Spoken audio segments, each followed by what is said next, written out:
Jadi Hmm. aku tuh ngerasa kok hidup kayak gampang banget ya kayak buat aku.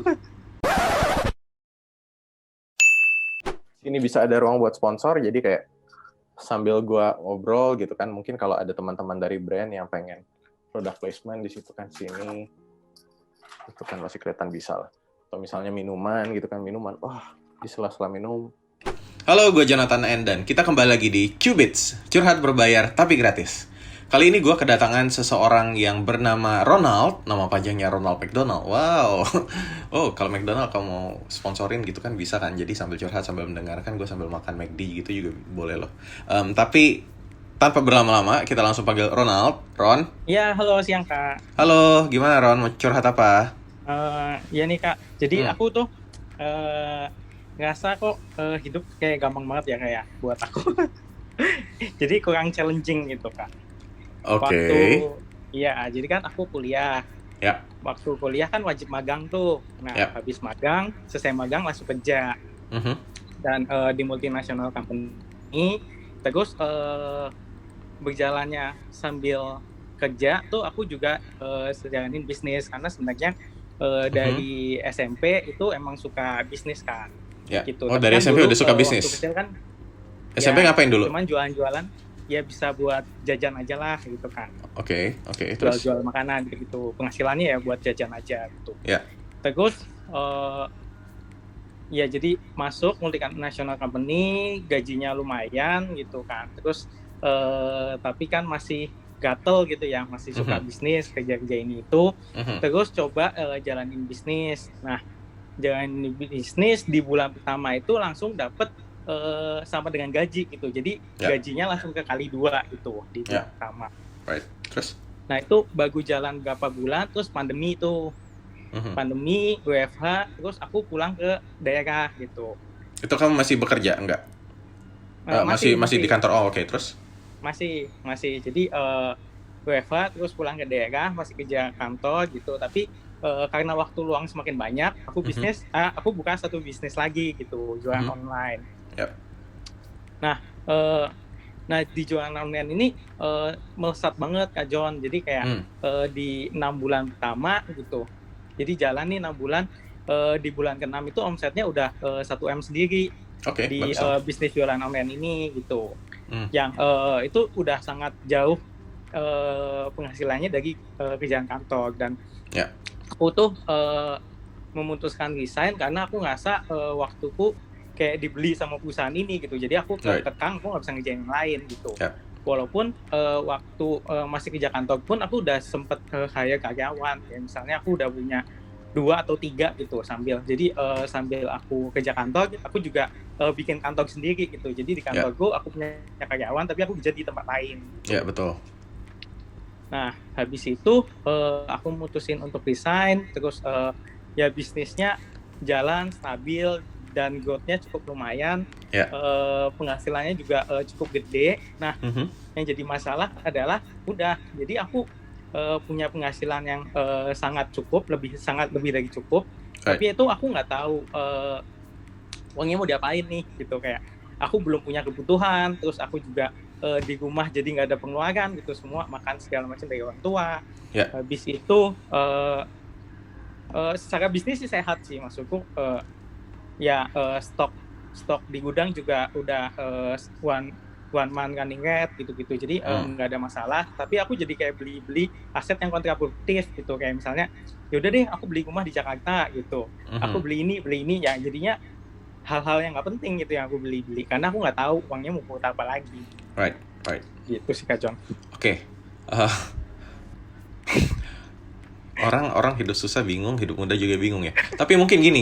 Mungkin kalau gua mau highlight ya. Jadi kebingungan lo ini sebenarnya kayaknya lo kurang tujuan gitu. Ya mungkin ya. Jadi mungkin lo lebih melihat pensiun terlalu muda gitu. Pensiun muda. Gimana? Jadi kayak ngerasa sekarang itu udah bingung nih mau ngapain lagi gitu. Penghasilan ada, tapi terus udah ngapa-ngapain karena udah autopilot semua kan. Semua karyawan udah kerjain semuanya. Udah aku kayak nggak tahu mau ngapain lagi. Oke. Tapi kan gini. Jadi lo harus mikir bisnis itu dalam jangka panjang dong, harus sustain. Asumsikan kan sekarang sebenarnya bisnis lo kurang dari 1 tahun, ya kan? Right. Nah, kurang dari 1 tahun, terus ternyata salesnya bagus gitu kan, revenue-nya gede, ya bagus. Tapi sekarang kan yang harus dipikirkan adalah gimana caranya biar bisnis lo sekarang itu bisa berlangsung selama 10 tahun atau mungkin ya berapa puluh tahun ke depan gitu. Right? Nah, jadi mulai pikirkan itu, gimana caranya bisa mengamankan bisnis gitu loh. Itu satu. Terus kedua, you need to see, you need to have a different perspective on the money itself. Jadi, uang itu kan sebenarnya alat bantu untuk kita mendapatkan tujuan hidup ya, mencapai tujuan hidup. Nah, karena sekarang lo nggak ada tujuan hidup, lo jadinya bingung nih, ada duit, oke duitnya buat apa? Gitu kan? Ibaratnya kalau gue I always like the idea of tinggal di Menteng di Jakarta, sementara rumah Menteng kayak berapa puluh M gitu. Iya, kesannya juga this is a very ambitious atau ketinggian, tapi kan gue nggak harus mencapai itu dalam waktu 1 tahun, bisa jadi it's a long term game buat gue. Jadi ibaratnya lo lari maraton, ya lo lari maraton kan panjang gitu loh. Nah sekarang lo bahkan nggak tahu lo sebenarnya lari apa sih, apakah lo lari jarak menengah, apakah lo lari maraton atau apa. Lo clueless karena lo nggak ada tujuan. Nah coba dari situ lo definisikan, oke 3 tahun ke depan gimana, lo mau jadi apa, bisnis lo mau kayak gimana, 5 tahun ke depan gimana, 10 tahun ke depan gimana gitu. Nah dengan lo punya tujuan ini, baik itu di bisnis dan juga di personal finance, lo bisa lo bisa jadi lebih terarah gitu. Lo bisa jadi lebih terarah. Nah ibaratnya ya gue asumsikan lo tahu Jakarta lah ya, lo tahu Jakarta. Kalau lo keluyuran gitu kan, kayak misalnya lo sama temen lo keluyuran ya kemana, nggak tahu, keluyuran aja, ya udah lo bakal bisa jadi lo muter-muter, lo nggak tentu arah gitu kan. Tapi misalnya kalau lo tinggal di Pondok Indah, kayak gue mau ke Monas ya gitu, ada teman lo ngajak ke Monas yuk, lo udah tahu oke dari Pondok Indah ke Monas gue harus lewat mana, naik apa, jam berapa biar nggak kena macet, atau ada 3-in-1 kah gitu kan. Jadi lebih kebayang gitu. Tujuan hidup itu membantu kita merencanakan sesuatu dengan lebih matang. Nah kayaknya sekarang gara-gara nggak ada tujuan, lo jadi bingung gitu kan, uang gue buat apa. Jadi coba dipikirin lagi, tujuan hidup seperti apa yang membuat lo bisa hidupnya itu jadi lebih bermakna, lebih fulfilled gitu loh. Misalnya gue mau menikah, ya udah siapkanlah dana buat menikah. Lo mau menikah kayak gimana gitu, resepsinya berapa duit. Lo mau beli rumah, ya lo udah beli rumah, ya udahlah anggap aja nggak usah dipikirin. Udah beli kan? Udah kocok. Ya udah, ya other than that apa gitu, rumah seperti apa yang rumahnya butuh diisi gitu, atau misalnya rumahnya butuh direnov lagi, ya udah kumpulin lah duit menuju situ gitu loh. Untuk bisnis ini gitu, gue juga, apakah bisnis ini ya udah lo mau running as it is, atau misalnya gue mau ekspansi dalam artian misalnya apakah buka cabang, atau misalnya lebih gede lagi dari yang tadinya dari satu kategori ke beberapa kategori gitu, jadi expansion di kategorinya juga itu kan. Dan itu kan kayak beda kategori mungkin gue harus hire orang, itu kan butuh resource juga gitu loh. Jadi ketika lo sudah melakukan itu, lo jadi lebih ada tujuan, dan ya udah itu jadi motivasi baru buat lo jalanin lagi.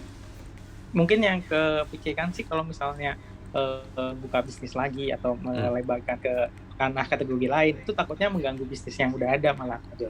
Ya nggak apa-apa. Jadi kan ada 2 hal. Yang pertama, lo bisa bisnis yang ada sekarang digedein gitu kan, atau lo mau buka kategori, ya biar nggak ganggu bisnis yang lo jalani sekarang, biar lo tetap bisa bagi fokus, ya mungkin lo harus hiring another person yang mungkin levelnya di level manager gitu, yang udah bisa mikir sendiri, jalan sendiri lah minimal, supervisi minimal gitu. Gimana? Iya sih Kak John, kayaknya lebih ke tujuannya sih Kak John belum jelas, jadinya masih ya udah. Nah itu jadi coba pikirin lebih long term lagi, atau mungkin lo sebenarnya bosen karena challenge-nya terlalu mudah di lo. Nah mungkin lo harus set target lebih tinggi. Kenapa lo baru setup bisnis belum setahun misalnya, revenue udah lumayan gitu? Mungkin karena ya sebelumnya lo udah terbiasa doing business dari SMP gitu kan. Jadi mindset muterin duitnya, mindset nyari opportunity-nya itu udah kebentuk gitu loh. Sehingga sekarang itu bisa lo optimize untuk menghasilkan result yang lumayan gitu kan dalam waktu singkat. Tuh. Nah, dari sini coba challenge diri lo juga bisa. Oke, targetnya gue tinggiin lagi. Misalnya tadi, gue udah bisa mencapai revenue 1M. Gimana caranya gue bisa nyampe revenue 10M? Nah, kan lo jadi mikir. Terus ini sih Kak John. Terus kan kalau misalnya aku lihat dari teman gitu kan, teman-teman. Kalau aku sendiri kan kalau misalnya lihat teman yang lebih sukses gitu, itu aku semakin kebakar nih. Jadi kayak aku tuh selalu nyari partner yang bisa ngimbangin nih. Jadi kayak ada orang lain, terus aku berusaha kerja gitu. Itu bikin aku semangat gitu kan. Nah tapi sekarang tuh jadi susah sih saat gapnya udah tahu jauh gitu. Saat aku mau ajak temen yang di bawah jadi malah sombong gitu. Ya cari yang selevel. Itu sebenarnya orangnya banyak ya, mungkin lo salah mencari. Kan kayak lo butuh orang yang bisa mungkin levelnya udah si level lah gitu. Ya udah cari orang si level. Tapi si level bayarnya mahal. Iya, kalau perlu lo ada duit, lo cari duit agar lo bisa membayar si level ini gitu kan.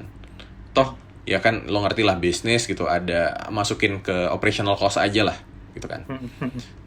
Atau ya lo didik orang yang di bawah biar dia sampai ke level pemahaman lo. Ya. Oke? Oke Kak John. Oke, waktunya udah habis nih, jadi nggak apa-apa ya. Siap. Oke, semoga sukses buat bisnisnya ya. Kalau butuh investor, wow. Makasih banget Kak John. Oke, yuk sukses terus, Ronald. Thank you Kak John.